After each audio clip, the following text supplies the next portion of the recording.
Alhamdulillahilladzi an'amana bi ni'matil iman wal islam wassalatu wassalamu ala asyrafil anam sayyidina wa nabiyyina wa habibina wa syafi'ina wa qurrati ayunina wa maulana Muhammadun sallallahu alaihi wasallam. Subhanaka la ilma lana illa ma 'allamtana innaka antal alimul hakim. Rabbi yassir wa la tu'assir ya Rabbi tamim bi khair. Allahumma salli ala sayyidina Muhammadin al-Fatih lima ughliqa wal khatim lima sabaqa nasiril haqqi bil haqqi wal hadi ila siratikal mustaqim sallallahu alaihi wa ala alihi wa sahbihi haqqa qadrihi wa miqdarihi al-azim. Allahumma faqihna fid din wa 'allimna ta'wil wahdina ila siratikal mustaqim. Qala al-musannif rahimahullahu ta'ala wa nafa'ana bihi wa bi'ulumihi wa bi'ulumi masyayikhina fid daraini amin. Qala faslun al-ihsanu lil muta'allimi. Kita sudah masuk kepada pembahasan berbuat baik bagi orang yang mengajar atau bagi orang yang belajar. Hadis pembahasan kita sebelumnya adalah tentang dianjurkan bagi orang yang menuntut ilmu, bagi orang yang syughul dalam ilmu agama, hendaknya dia banyak mengamalkan sunnah-sunnah Nabi. Hendaknya dia berakhlak dengan akhlak yang baik. Tanda dia berakhlak dengan akhlak yang baik, dia hidupkan sunnah daripada sunnahnya Rasulullah sallallahu alaihi wasallam. Di antaranya dia bersihkan badannya, dia buang bulu-buluan dari tubuhnya, dia potong kukunya, dia cukur kumisnya, dia sisir rambutnya, pokoknya rapilah. Begitu adab daripada seorang yang ahlul ilmu. Jadi orang ahlul ilmu tu, ahlul ilmi itu tak boleh dia acakan saja. Ya, acakan maksudnya biasa-biasa saja, tak boleh. Dia harus rapi begitu. Tu orang ahlul ilmu. Jadi kalau kita tengok, kalau kita baca manakibnya Imam Malik bin Anas, itu beliau kalau hadir dalam majlis beliau, itu beliau kalau duduk di majlis pengajian beliau utuh gagah beliau. Sorbannya gagah, jubahnya gagah, karena beliau menghormati ilmu. Ta'zimil ilmi wa ahlih, menghormati dan memuliakan ilmu dan orang yang memiliki ilmu. Itu dia Imam Malik rahimahullahu ta'ala. Itu pembahasan kita yang sudah berlalu. Jadi harus ada wibawanya, tawadhu, meninggalkan tertawa terbanyak-banyak, jangan berbanyak berolok-olok, bercemeh-cemeh, hendak lagi. Kalau sudah ahli ilmu jangan lagi. Itu cerita orang awam. Kalau orang awam tak apalah cerita sambil mengolok-olok, itu tak apa-apa. Tapi kalau kita orang yang sudah berilmu, orang yang sudah mendalami ilmu apalagi daripada ilmu agama, maka kita mesti harus memuliakan ilmu yang ada di dada kita. Itu dia. Makanya para ulama itu ketika dia sudah mengaji, ketika dia sudah mendapatkan sebuah ijazah daripada gurunya, dia jaga betul adab, dia jaga akhlak, dia jaga. Ada juga orang yang dia orang alim berilmu tapi biasa-biasa saja. Ada dia Aceh banyak sekali, dia orang alim tapi biasa saja jaga-jaga. Saya baru dapat info tadi setelah selesai solat Isya tadi, ada guru saya meninggal dunia. Nama beliau Ustaz Fasni Imam. Beliau lama di Aceh, meninggal di Aceh. Rahimahullah. Beliau alim. Itu membaca kitab Tafsir Sawi, itu saya khatamnya dengan beliau. Kemudian membaca belajarnya Idahul Mubaham ilmu mantik dengan beliau. Kemudian Majmu' Khamsah Rasail Ma'ani itu belajar dengan beliau. Pernah juga belajar Jauhar Jauhar Ma'nun ilmu balaghah itu dengan beliau. Alim sekali. Beliau tampangnya biasa saja. Jadi kalau orang melihat beliau, orang tidak tahu kalau beliau itu seorang ulama, saking tawaduknya.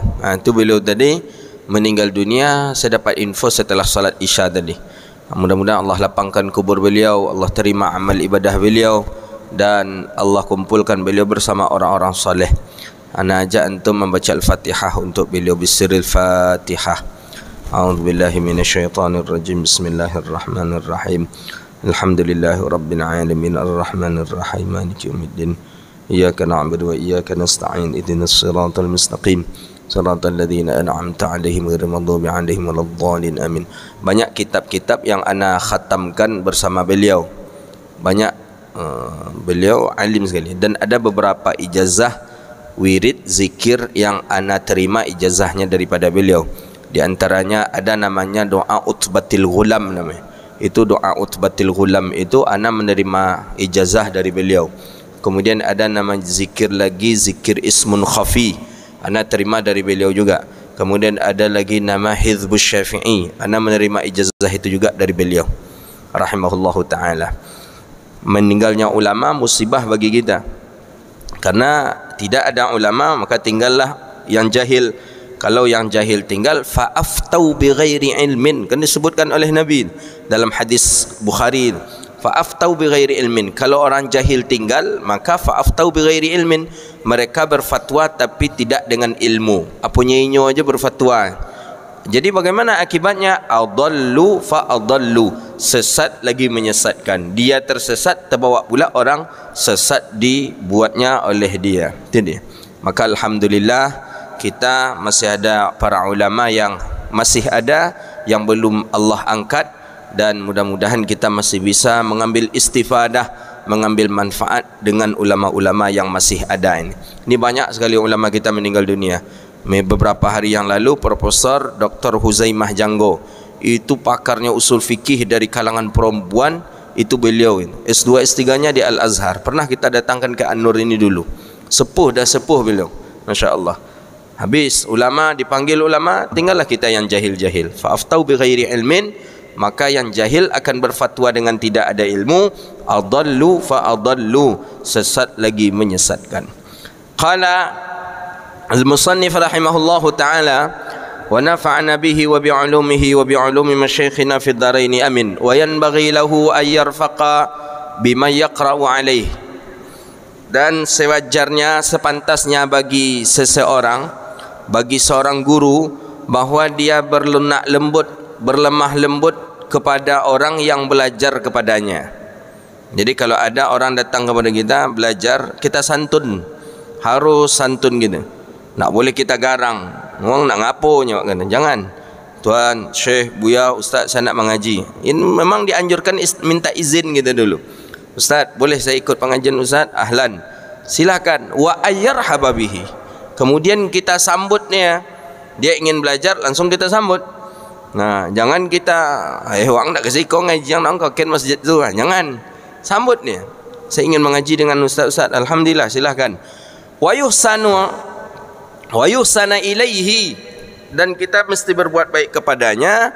Ya kan, tentu berbuat baik itu bihasabi halihi, dengan daripada ukuran atau kesanggupan kita. Jadi kalau murid itu ingin belajar dengan kita, sambutnya, saya ingin belajar Ustaz, layani dia. Okey, boleh, silakan.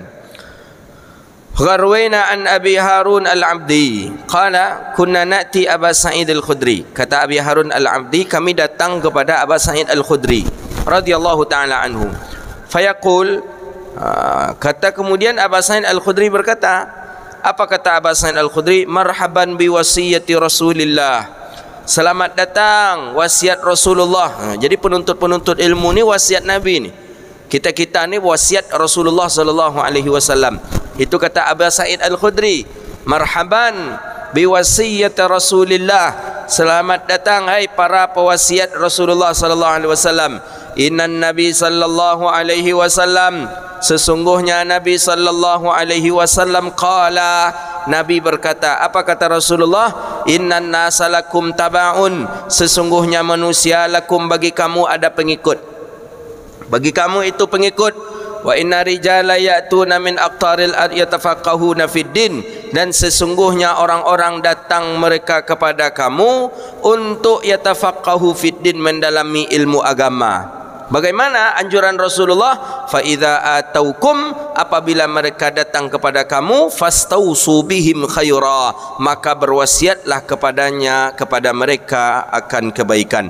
Maksudnya kalau ada datang orang ke kita untuk menuntut ilmu, atau untuk bertanya atau untuk menambah daripada wawasannya, maka berilah sesuatu yang baik untuk mereka. Maka oleh kerana itu, kalau orang datang ke kita minta belajar, Ustaz tolong ajari kami Ustaz, atau Buya tolong ajari kami ilmu ini, ada waktu kita sambut dia. Itu penting itu. Tapi kalau tak ada waktu, jangan kita paksakan pula. Silakan. Tapi yang paling afdal itu suruh saja dia datang ke majlis kita. Silakan, saya hari itu ada pengajian di sana, saya hari itu ada pengajian di sana. Maka saya jarang sekali membuka ahbab jamaah yang ingin datang ke rumah itu kalau untuk sekedar mengaji, ana jarang. Ana selalu arahkan, silakan datang Sabtu subuh di Masjid Nurul Huda kitab Riyadhus Salihin, di Al-Furqan Jumat subuh kitab Bahjatun Nufus Mukhtasar Bukhari, di An-Nur kitab Bidayatul Hidayah dengan At-Tibyan, silahkan datang. Banyak lagi, ada 8 kitab yang kita buka dalam setiap pekan ni. Kitab Muwatta juga kita buka. Qala faslun, berikutnya, wa yanbaghi ayyabdhala lahum nasihah, sepantasnya sebaiknya bahawa memberi kepada mereka itu nasihat. Jadi kita juga dianjurkan memperhatikan murid yang belajar kepada kita ni seperti memperhatikan anak-anak kita. Maka dulu, orang-orang dulu kita baca, guru-guru kita dulu itu, sukses dia dalam mengaji, sukses dia dalam belajar, itu salah satu adalah daripada perhatian seorang guru. Kita tengok umumnya lah, seperti Imam Syafi'i, itu diperhatikan betul oleh gurunya waktu beliau mengaji di Makkah. Makanya beliau sampai hafal kitab Muwatta'nya Imam Malik rahimahullah. Imam Syafi'i tak punya kitab, itu kitab gurunya, kitab guru beliau pinjam, kemudian beliau hafal. Kitab dulu kan tidak seperti kita hari ini. Kita hari ini kitab banyak bersebar karena ada mesin percetakan yang mencetak. Dulu mesin percetakan tak ada. Kalau ingin kitab, tulis, pinjam kitab fulan, salin, tulis. Pinjam kitab orang, salin, ditulis. Itu baru punya kitab. Kalau kita hari ini enak lah, ambil kitab orang, yang lebih enak lagi PDF-nya. Kita ambil PDF, cetak, dah selesai itu. Itu lebih enak lagi. Tapi ada yang ridha penulis, ada yang tidak. Maka kalau PDF itu sebaiknya kita mesti minta izin. Ana kemarin yang PDF-nya At-Ta'rif itu karangan Syekhuna Dr. Said Mamduh, tak ada lagi yang mencetak. Karena kitab beliau 6 jilid. 6 jilid itu tuh tidak ada yang sanggup Salafi membantah kitab itu. Biasanya Salafi ini kan seringnya membantah itu. Ada kitab Mafahim Yajib an Tasihah karangan Abu Ya'lawi Maliki, sebelumnya ada Zakhair Muhammadiyah, dibantah. Kemudian dikarang lagi Mafahim Yajib an Tasihah, dibantah. Tapi kitabnya Syekh Said Mamduh masih hidup beliau hari ini di Mesir. Ada kitab beliau Ta'rif judulnya. At-Ta'rif itu 6 jilid. Setiap halaman bayangkan mengkritik Syekh Albani. Dan itu tak bisa orang membalasnya. Tak bisa orang menolak itu tuh, melawan kitab itu tak bisa. Jadi bagaimana? Dibakar, dicetak-cetak, bakar, cetak-cetak, bakar, cetak-cetak, bakar. Akhirnya udah, ya dakwah tak sampai. Ya kalau untuk royalti duitnya lumayan kan, kita tak ada berkurang sedikit pun, kita justru dapat untung. Tapi dakwah kita tak sampai, maka kata beliau tidak dicetak lagi. Jadi beredarlah PDF itu. Langsung ana hubungi beliau, izin Syekh, izin Sayyidi, ana cetak ya kitab antum ini, ya, ana cetak, ana kopi. Alhamdulillah, waktu itu baru selesai sama Bang David 3 jilid, ana kirim balik ke beliau. Khalas ya Maulana. Jadi kata beliau, kenapa kok 3? Dia kan ada 6. InsyaAllah sambil proses katanya. Cetak semua. Alhamdulillah sudah dicetak sekarang. Jadi itu tuh jujur kita minta izin kepada beliau karena itu tulisan beliau. Alhamdulillah untung beliau hari ini masih dalam keadaan hidup. Jadi seperti banyak lagi para ulama yang kitabnya tidak dicetak dahulu, dan alhamdulillah semangat orang-orang hari ini mencetaknya. Salafi semangat juga, tapi mencetak sambil mempalsukan. Nah itu kerja dia. Wahabi itu semangat juga dia untuk mencetak-cetak itu, tapi mereka palsukan, mereka robah, mereka hapus. Tafsir As-Sawi itu mereka cetak, tapi mereka hapus. Mana yang menghina, mana yang menyebutkan wahum firqatun bi ardil Hijaz yuqalu lahum wahabiyah, itu yang mengkritik Wahabi, yang menjelaskan Wahabi, itu dihapus. Itu kan tidak ilmiah, tidak jujur gitu. Kalau jujur itu cetak saja sesuai dengan apa yang ditulis oleh musannif, apa yang ditulis oleh pengarang, itu pula ya yang kita cetak. Jadi wayan bagi dan sebaiknya dan sepantasnya seorang guru memberikan nasihat kepada muridnya. Fa inna Rasulullah sallallahu alaihi wasallam qala, sesungguhnya Nabi sallallahu alaihi wasallam bersabda. Apa kata Nabi? Ad-dinun nasihah. Ad-dinun nasihah, bermula agama itu nasihat. Kulna, berkata kami, liman ya Rasulullah, bagi siapa agama itu nasihat ya Rasulullah? Qala lillahi, bagi Allah, wali kitabihi, dan bagi kitabnya Allah, wali rasulihi, dan rasulnya Allah, wali a'immatil muslimina ammatihim, dan bagi a'immatil muslimin, dan bagi orang-orang atau pemimpin-pemimpin daripada orang muslim, daripada umat-umat muslim, wa ammatihim, dan daripada kalangan awam mereka. Apa kata Imam Nawawi rahimahullah? Wa min nasihatillahi ta'ala, dan adapun yang dimaksud dengan nasihat kepada Allah Ta'ala, nasihat daripada Allah Ta'ala, wali kitabihi, dan nasihat kitabnya Allah, maksudnya adalah ikramun qari' wa talibih. Kemudian maksud daripada itu adalah memuliakan orang yang membaca Al-Quran dan orang yang mempelajari Al-Quran. Itu maksudnya. Jadi kan Nabi mengatakan di atas agama itu nasihat untuk siapa? Untuk Allah dan untuk kitabnya Allah. Apa maksud nasihat untuk Allah dan untuk kitabnya Allah? Maksudnya adalah memuliakan orang yang membaca Al-Quran dan memuliakan orang yang mempelajarinya Al-Quran. Jadi memang orang yang mempelajari Al-Quran adalah orang-orang yang mulia di sisi Allah Subhanahu wa taala, karena sumbernya hukum, sumbernya agama ada di dalam Al-Quran. Maka pondasi kehidupan manusia pertama kali itu adalah Al-Quran. Tapi apakah cukup saja dengan Quran? Tak. Makanya ada hadis, ada sunnah. Setelah sunnah ada namanya ijma', ada namanya qiyas. Maka tak bisa kita dengan Al-Quran saja. Saya cukuplah beramal dengan Quran saja. Karena Allah itu kan menurunkan Al-Quran itu kan memang litubayyina linnas, kan untuk memberi penjelasan, memberikan peringatan kepada manusia. Saya tak ada hadis lagi. Ada itu nama golongan mereka, golongan ahlul Quran namanya. Jadi mereka memang dengan Quran saja, amal-amal dengan Quran, tidak ada dengan yang lain. Tak ada, mereka tidak ada beramal dengan yang lain. Bagaimana dalam kacamata syariat? Tidak. Dalam syariat kita mesti sejalan.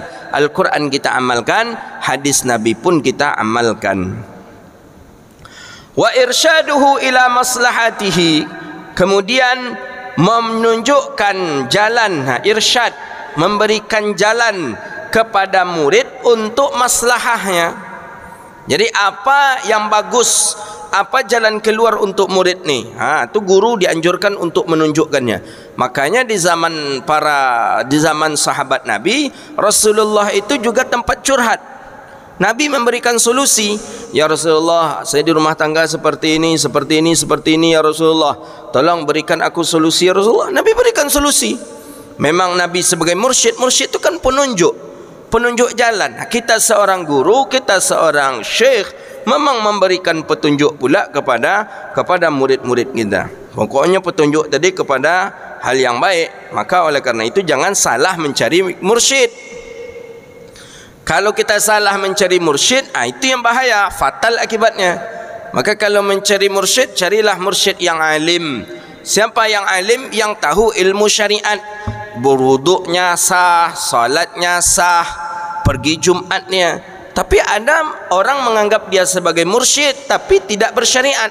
Jumat saja tidak, salat 5 waktu saja tidak. Ini mursyid abal-abal namanya ni. Ada di kita, ada murid-muridnya menganggap itu mursyid saya, tapi tak pernah mursyidnya pergi Jumat.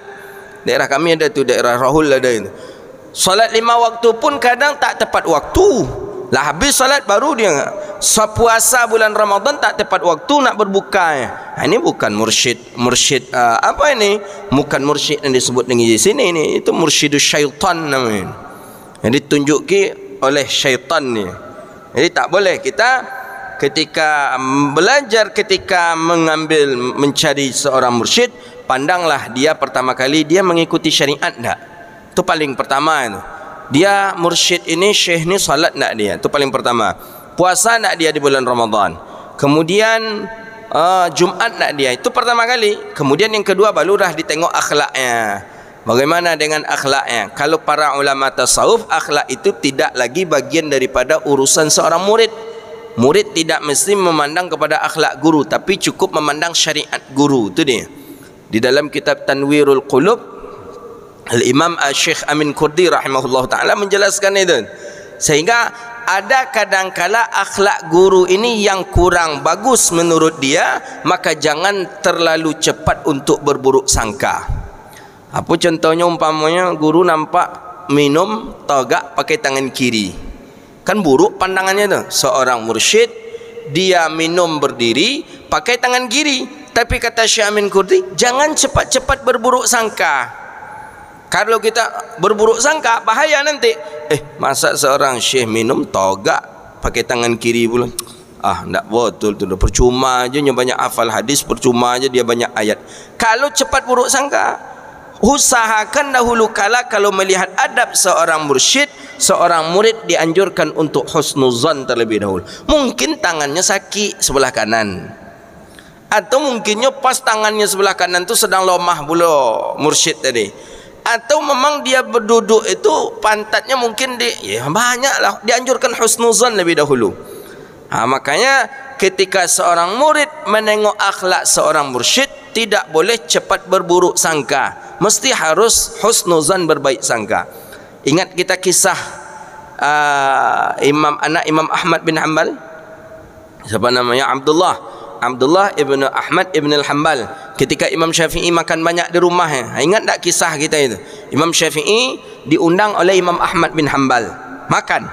Sampai di rumah Imam Ahmad bin Hanbal, tafaddal ya syekhna, silakan ya maulana, silakan.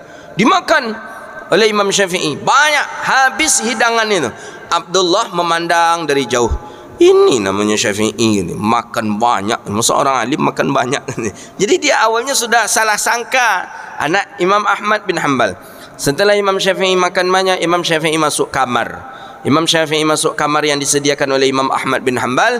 Imam Syafi'i di dalam kamar lama tak pakai tahajud, tak pakai solat hajat, tak pakai solat tahajud, tak pakai wuduk. Masuk waktu subuh, Imam Syafi'i langsung keluar rumah Imam Ahmad bin Hanbal. Diperhatikan terus oleh Abdullah. Abdullah ni anak Imam Ahmad bin Hanbal, menjadi ulama besar juga dia Abdullah. Setelah Imam Syafi'i keluar rumah Imam Ahmad, langsung masuk masjid tanpa pakai wuduk. Jadi ada 3 kesalahan Imam Syafi'i. Pertama, kesalahan Imam Syafi'i dalam mata Abdullah, anak daripada Imam Ahmad bin Hanbal. Pertama, Imam Syafi'i seorang ulama, makan banyak. 2, Imam Syafi'i seorang ulama, seorang alim, tapi tak ada solat tahajud. 3, Imam Syafi'i solat subuh tidak pakai wuduk. 3 ni kesalahan Imam Syafi'i di mata Imam Abdullah ibn Ahmad ibn al-Hanbal. Setelah selesai, Imam Syafi'i pun pulang. Setelah Imam Syafi'i pulang, datanglah anak Imam Ahmad bin Hanbal ke Imam Ahmad bin Hanbal, ke ayahnya, protes. Hal huwa Syafi'i syaikhu? Itu yang Syafi'i guru ayah itu. Lama aja Syafi'i katanya. Dia dalam menengok buruk tadi Imam Syafi'i. Itu Syafi'i guru ayah tu ya. Kenapa nak? Menurut aku dia bukanlah orang alim. Menurut aku dia tidaklah ulama ya. Kenapa? Kata Imam Ahmad bin Hanbal, dia makannya banyak. Orang ulama mana boleh makan banyak? Aib. Kedua, dia tak solat tahajud malam ya. Di mana engkau tahu? Saya perhatikan ya. Saya lihat dia tak pakai tahajud ya. Yang ketiga, dia solat subuh tidak pakai wuduk. Di mana engkau tahu? Dia malam tu keluar kamar, keluar rumah langsung ke masjid tak pakai wuduk ya. Apa ulama seperti ini nih? Oh, kata Abdullah, protes kepada ayahnya Imam Ahmad bin Hanbal. Imam Ahmad bin Hanbal pun bingung, apa nak disampaikan, apa yang nak disebut. Imam Ahmad bin Hanbal langsung datang ke Imam Syafi'i. Syekh, ya Maulana, ya Imam, ya Sunnah Imam. Ya, kenapa? Kata Imam Syafi'i. Syekh, ni maaf Syekh, mohon maaf. Ya, kedekatan antara murid dengan guru lah, sebagai yang dijelaskan oleh Imam Nawawi dalam At-Tibyan ini. Maaf Syekh, apa? Anakku memperhatikan engkau selama di rumahku. Ya, kenapa? Kata sang anak, kata Abdullah, engkau di rumahku makan engkau sangatlah banyak. Ya, itu karena kedekatan saja. Kalau awak orang lain takut je tu. Aku di rumah dan potong terlampau banyak makan kan, protes anak dan kan sogan kita kan. Segan kita. Ni tak, engkau banyak makan. Kemudian engkau malam tidak pakai solat tahajud. Kemudian engkau salat subuh tidak pakai wudu, ya Syekh, kata Imam Ahmad bin Hanbal kepada Imam Syafi'i. Imam Syafi'i senyum. Ya Ahmad, kata Imam Syafi'i, aku makan banyak di rumah engkau karena aku tahu bahawa makanan yang dihidangkan oleh orang alim, makanan yang dihidangkan oleh orang soleh adalah makanan yang paling berkah. Maka oleh karena itulah aku makan dan aku tidak menginginkan sedikit pun tersisa daripada keberkahan itu. Itu dimakan oleh Imam Syafi'i.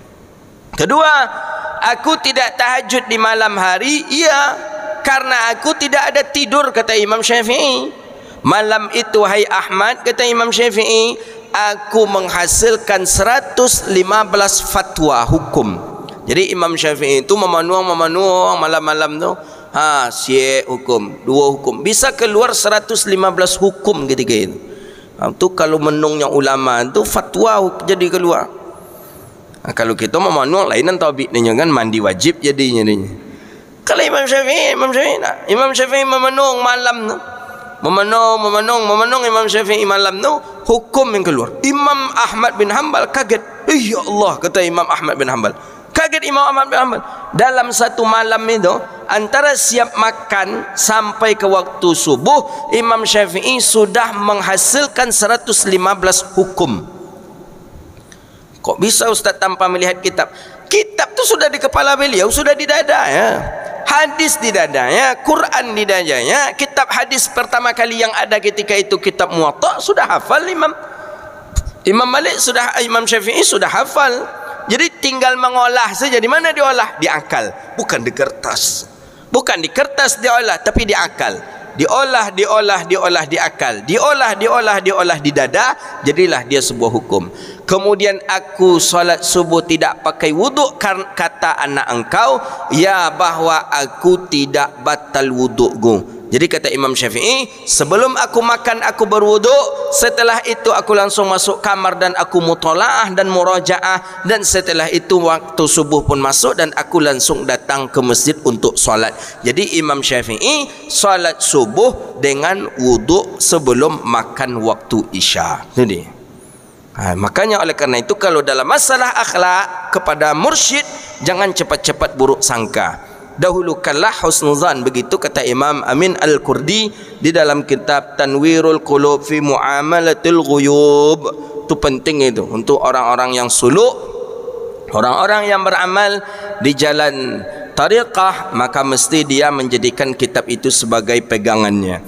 Jadi maka kata Imam An-Nawawi rahimahullah, wa irsyaduhu ila maslahah, maka seorang mursyid, seorang guru hendaklah dia menunjuki muridnya kepada hal-hal yang maslah. Kemudian santun kepadanya murid. Guru harus santun, jangan membentak-bentak saja. Wa musa'ada ala talabihi bima amkana, kemudian membantunya di atas apa yang ia tuntun, apa yang ia cari sesuai dengan kesanggupan kita. Kemudian lunak lembut, lunak hati dengannya. Wa ayyakuna samhan bi ta'limihi fi rifqin.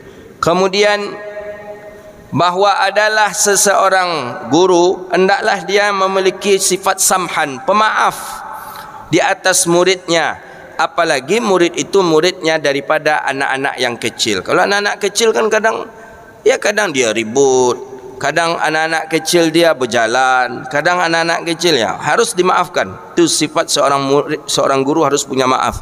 Kalau guru dendam, ilmu takkan berkah oleh murid. Kalau seorang guru pendendam, maka muridnya akan tidak berkah ilmunya atau jauh daripada rahmat Allah Subhanahu wa taala. Wa yanbaghi, dan sepantasnya dan eloklah bagi seorang murid bahawa dia mengingatkan akan fadilah, bahawa dia menyebutkan akan fadilah daripada kelebihan daripada ilmu itu. Supaya apa? Supaya dia menambah kecintaannya kepada ilmu dan supaya dia lebih bersemangat untuk mencari ilmu. Makanya banyak ulama menulis kitab-kitab tentang ilmu itu. Pertama itu tentang keutamaan menuntut ilmu, keutamaan menuntut ilmu, duduk di majlis ilmu, itu yang lebih banyak awalnya dibahas. Dalam kitab apapun kita tengok seperti itu. Kemudian membawa muridnya zuhud daripada dunia, dan menjauhkan muridnya daripada tipu dayanya dunia. Kemudian hendaklah seorang murid menyebutkan akan fadilah istighalu bil Quran, kelebihan daripada menyebutkan diri dengan Quran, apa saja kelebihan-kelebihannya, wasairil ulum syar'iyyah, dan sebegitu juga ilmu-ilmu syariat yang lainnya. Wa huwa tariqul arifin, dan itu adalah jalannya orang-orang arifin, orang-orang yang lebih kenal dia dengan Allah. Wa ibadallahi salihin, wa ibadillahi salihin, dan itu adalah jalan hamba-hamba Allah yang saleh. Maka kita di dunia ini tak bisa lari daripada Al-Quran. Al-Quran, kemudian ilmu syariat. Ilmu syariat itu apa maksudnya? Ilmu fikih. Itu maksud daripada ilmu syariat. Jadi Quran iya, fikih iya. Jadi tak bisa kita Quran saja tanpa fikih, tak bisa. Atau fikih saja tanpa Quran juga tak bisa. Wa anna dzalika ratbatul anbiya'i alaihimus salatu wassalam, dan itulah daripada susunan daripada para nabi alaihimus salatu wassalam. Kemudian dilanjutkan oleh Imam An-Nawawi rahimahullahu taala, wa yanbaghi ayyushfaqa 'ala talibi, dan hendaklah seorang guru, seorang mursyid mencintai dia akan muridnya, mencintai dia di atas muridnya. Wa ya'tanna bimasalihihi, dan mementingkan ia akan kebaikan-kebaikan untuk muridnya. Jadi murid ni apa yang bagus untuk dia, murid ni apa ilmu yang paling bagus untuk dia. Nampaknya murid ni belum lancar baca Quran, berarti tahsin dulu. Murid ni sudah pandai baca Quran, sudah mulai masuk kepada belajar nahu, berarti nahu lah dulu. Itu penting. Maka murid itu, maka seorang guru itu menjaga muridnya fil laili wan nahar, di waktu malam dan di waktu siang. Malam dijaga murid dengan tahajudnya, siang dijaga murid dengan tarbiyah atau ilmunya. Maka kata para ulama sufi, mana yang lebih elok, belajar dengan guru ketika guru sudah meninggal dunia atau belajar dengan guru ketika guru masih hidup? Ulama sufi mengatakan lebih elok belajar dengan guru ketika guru sudah meninggal dunia. Bisa anda antum bayangkan seperti apa? Nyalah mati guru itu, tapi itu yang waktu yang paling elok daripada belajar dengan guru ketika guru masih hidup. Ketika guru masih hidup, kata ulama sufi, guru tadi tidak terfokus dia kepada kita, nak terfokus, dia punya anak, dia punya pekerjaan yang lain, ya dalam doanya saja kita dimasukkannya kita. Tapi ketika guru sudah meninggal dunia, ketika kita belajar dengannya, maka dia akan memfokuskan untuk kita. Maksud belajar itu apa? Menziarahinya, menziarahi kuburnya. Maka kata para orang-orang alim, para salaf dahulu, apa katanya? Menziarahi orang hidup itu menambahkan apa? Menambahkan hikmatul ilm. Tapi menziarahi ulama yang sudah meninggal dunia itu mempertajam ma'rifat. Apa mempertajam ma'rifat? Lebih cepat dan lebih fokus dia untuk mengajarkan kita kepada Allah dibandingkan ketika dia waktu hidup. Kenapa? Dia ketika dia meninggal dunia tidak nyurus kebun sawitnya dia nyala, tidak diurusnya lagi sekolahnya, tak diurusnya lagi yang lain. Dia cukup hubungan antara dia saja dengan Allah. Mana yang lebih cepat, ketika dia masih hidup atau dia ketika meninggal dunia? Ketika meninggal dunia itu yang terlebih cepat antara dia dengan Allah, karena tidak sibuk lagi. Lah meninggal dunia nak kan diurus sawitnya lagi kan, nak kan diurus kebunnya dia lagi lah. Itulah dia. Tapi walaupun seperti itu, jandoan pula capek mati ustaz-ustaz lagi. Itu makanya para ulama menganjurkan kita untuk menziarahi makam-makam aulia ussalihin. Dianjurkan kita untuk menziarahi makam-makamnya para ulama, karena mereka sedang menyibukkan diri mereka dengan Allah, tidak ada dunia padanya lagi. Maka oleh karena itu kata Imam Nawawi rahimahullah, ini jalan daripada jalan al-arifin, ini jalan yang ditempuh oleh hamba-hamba Allah yang saleh. Wa anna dzalika, dan itulah daripada amalannya para anbiya alaihi wassalatu wassalam. Wa yanbaghi, dan sewajarnya dan sebaiknya, ayyushfaqa ala talib, dan diimbau seorang mursyid mencintai dia akan gurunya. Bahwa mencintai dia seorang mursyid akan muridnya, kemudian mementingkan akan kepentingan atau maslahah, kebaikan-kebaikan yang diperlukan oleh muridnya. Seperti dia mementingkan akan anak-anaknya. Jadi seperti apa seorang guru memperhatikan anak-anaknya, seperti itu pula lah seorang mursyid memperhatikan murid-muridnya. Wa yujriyal muta'allim majra waladu fi syafaqati alaihi, dan berlakulah dan dilakukanlah bagi seorang yang menuntut ilmu, yang belajar itu, seperti kedudukan anak ya bagi daripada orang tuanya. Wasabari dan wasabaru ala jafaihi wasu'u adabihi, dan hendaklah seorang guru sabar di atas kenakalannya murid dan su'ul adab, dan buruk adabnya murid. Jadi tak boleh guru langsung mencerca kurang ajar mah, tak boleh. Kata-kata itu tak boleh dikeluarkan oleh seorang mursyid atau seorang guru. Engkau ni kurang adab, engkau ni tak ada akhlak, tak boleh. Kurang ajar engkau, tak boleh. Mesti sabar. Sabar. Maka hendaklah dia sabar di atas sedikit adabnya murid. Maka dia mesti harus ketahui bahawa sesungguhnya murid itu pun sebagian daripada yang hidup. Fa innal insan, maka sesungguhnya manusia tentu ada lebih dan kurangnya, seperti bagaimana manusia banyak melakukan kesalahan, dan apalagi yang murid kita itu adalah min sigharis sini, daripada anak-anak. Wayan bagi, dan sewajarnya dan sebaiknya dan sepantasnya bahawa dia mencintai muridnya itu seperti dia mencintai dirinya sendiri, dan dia membenci muridnya itu apa-apa yang dibenci oleh dirinya sendiri. Jadi ketika murid tadi melakukan hal yang haram, dia benci karena dia pun benci kepada perkara yang haram. Sebagaimana di dalam hadis sahih an Rasulullah sallallahu alaihi wasallam qala la yu'minu ahadukum hatta yuhibba li akhihi ma yuhibbu li nafsihi, tidak beriman seseorang daripada kamu sehingga dia mencintai saudaranya lebih mencintai daripada dirinya sendiri. Riwayat daripada Abdullah bin Abbas radhiyallahu anhu maqala akramun nasi alayya jalisul ladzi yatakhatta an-nasa hatta yajlisa ilayya law istata'tu an la yaqa'a zubaba ala wajhihi la fa'altu wa fi riwayah inna zubaba la yaqa'u alaihi fayu'zini. Jadi kata Sayyidina Abdullah bin Abbas qala akramun nasi alayya, semulia-mulianya manusia di sisiku adalah orang-orang yang duduk dan orang-orang yang pernah mengajarkan agama atau ilmu kepadaku. Itu orang yang paling mulia, kata Abdullah bin Abbas. Kalau seandainya zubab, lalat ada di wajahnya, maka akan aku pukul kalau aku mampu.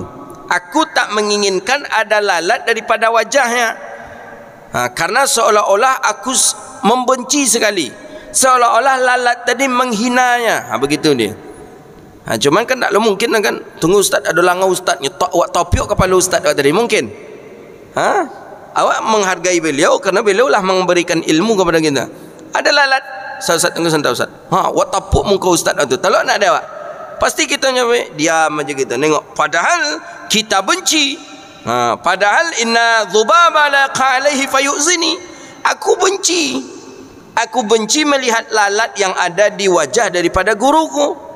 Tak mau, tapi nak menamparnya tak mungkin. Kalau anak awak tolak dah kan, tunggu lu nak po-nya kan. Atau nak pun ada nyamuk, wak tokok je kepala anak awak. Tapi kalau guru kita macam mana? Tapi kita menginginkan begitu, menginginkan agar lalat tu ikut pun memuliakan daripada guru kita.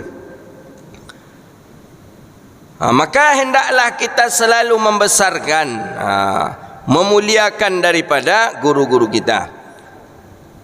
Wa yatawadha' ma'hum, kemudian yang bagi katakan oleh Imam Nawawi rahimahullah, alla yata'azamu, bahwa tidak membesarkan ia seseorang di atas daripada murid-muridnya, orang-orang yang belajar kepadanya. Ya, maksudnya ya sekedarnya saja, jangan terlampau puji murid dengan pujian yang tinggi, jangan. Akan tapi la yalina lahum tawadhu' ma'ahum. Faqad jaa fi tawadhil ahadun nasu asya' katsira marfu'ah. fa kaifa bihaula'i alladhina hum bimanzilatil aulad ma'amahum alaihi min istighal bil Quran. Jadi kita menjadikan murid-murid ini statusnya sama seperti anak-anak kita. Bagaimana kita memperhatikan anak-anak, bagaimana sayang kita kepada anak-anak, begitu pula lah kita sayang kepada murid-murid kita. Wa ma'ama lahum alaihi min haqqis suhbah. Ya, kita harus perhatikan juga dengan siapa mereka berteman, siapa saja yang dekat dengan mereka. Faqajan Nabi sallallahu alaihi wasallam linu liman ta'allamuna wa liman tata'allamuna min. Berlunak lembutlah kamu bagi orang yang mengajarimu dan bagi orang yang membelajar denganmu. Wan Abi Ayyub As-Sakhtiyani rahimahullahu taala, Sakhtiyani qala yanbaghi lil alim, sepantasnya bagi orang alim bahwa meletakkan ia akan turab, meletakkan dia akan tanah di atas kepalanya, tawadhu'un lillahi ta'ala, untuk merendahkan dirinya kepada Allah. Jadi kita ni tak ada kemuliaan untuk kita. Walaupun kita seorang alim kemudian kita harus menyombongkan diri, tak? Karena kita seorang ulama kemudian kita harus menyombongkan diri, tak? Yang paling hina tu kan tanah. Tanah biasa diinjak. Tanah ada di bawah telapak kaki. Sekali-sekali ambil tanah tu, letakkan tanah tu di kepala kita. Tanah tu pada hakikatnya lebih mulia daripada kita, agar menghilangkan rasa sombong yang ada daripada dada kita. Ada di dalam kitab dalam kitab lupa, tak dalam Sirus Salikin, tak dalam Irsyadul Ibad atau apa. Tanah dia bisa berbicara. Irsyadul Ibad dalam Manahijul Imdad. Manahijul Imdad syarah daripada Irsyadul Ibad. Jadi tanah ni, besok tanah ni menyombong. Sekarang kita sombong kepada tanah. Tanah kata kita, engkau di bawah, engkau kami injak, engkau kami ludahi, engkau kami pipiskan, engkau kami taik. Tanah, kami lebih mulia daripada engkau tanah, kata kita hari ini. Besok ketika kita masuk ke dalam kubur, ya, dalam Irsyadul Ibad, dalam Manahijul Imdad syarah Irsyadul Ibad. Besok ketika kita meninggal dunia, tanah pun menyombongkan diri. Kata tanah, cubalah kalian bagak orang petang, kata tanah. Dia apik dia tanah. Top. Dimasukkan kita ke dalam tanah, kemudian dilahat. Coba apa yang engkau sombongkan, kata tanah. Aku nak menghimpit engkau sekarang, bisa dihimpit oleh tanah. Aku nak menggoncang-goncang engkau, bisa digoncang-goncang oleh tanah. Besok tanah menyombong dengan kita. Maka oleh karena itu, kata Imam, kata Abi Ayyub As-Sakhtiyani rahimahullah, bagi kita yang alim jangan kita menyombongkan diri. Bagi kita yang alim jangan sampai kita merendahkan orang lain. Kapan perlu, bolehlah kita sekali-kali ambil tanah, letakkan tanah di atas kepala kita, bahawa kita mengakui tanah pun juga lebih mulia kadang daripada kita. Jadi intinya adalah kita tidak boleh menyombongkan diri hidup di dunia, karena tak ada yang perlu kita sombongkan. Semua makhluk Allah Subhanahu wa taala adalah makhluk yang hina, berasal dari tempat yang hina, yang melebihkannya adalah akal. Akal itu pun orang yang memanfaatkan akal kepada jalan yang baik, dia akan masuk ke dalam surga Allah. Orang yang tidak memanfaatkan akal kepada yang baik, maka dia pun akan masuk ke dalam neraka Allah Subhanahu wa taala. Hadza wabillahi at-taufik. Pas jam 9. PPKM jam berapa? PPKM level 4 jam 9. Saya khawatir tadi kok tutup jalan, tapi ternyata tidak. Mungkin setelah ini mungkin. InsyaAllah khair. Mudah-mudahan bermanfaat dan Allah berkahi kehidupan kita dunia wal akhirah. Hati-hati balik pulang dan mudah-mudahan dalam keadaan selamat. Rabbana atina fid dunya hasanah wa fil akhirati hasanah wa qina adzabannar. Allahumma faqihna fid din wa 'allimna ta'wil wahdina ila siratikal mustaqim. Allahumma inna na'udzubika min jahdil bala wa darqi syiqa wa su'il qada wa shamatatil a'da. Allahumma inna na'udzubika minal hammi wal hazani wa na'udzubika minal 'ajzi wal kasli wa na'udzubika minal bukhli wal jubni wa na'udzubika min ghalabati dawini wa qahri rijal. Allahumma ya kafiyal bala ikfinal bala qabla nuzulihi minas sama' ya arhamar rahimin. Wa sallallahu ala nabiyyina Muhammadin wa ala alihi wa sahbihi ajma'in. Walhamdulillahi rabbil alamin. Sallallahu rabbuna ala nuril mubin Ahmad al-Mustafa مرسلين صلى الله ربنا على نور المبين أحمد المصطفى سيد المرسلين صلى الله ربنا على نور المبين أحمد المصطفى سيد المرسلين وعلى آله وصحبه أجمعين وعلى آله وصحبه أجمعين والحمد لله رب العالمين.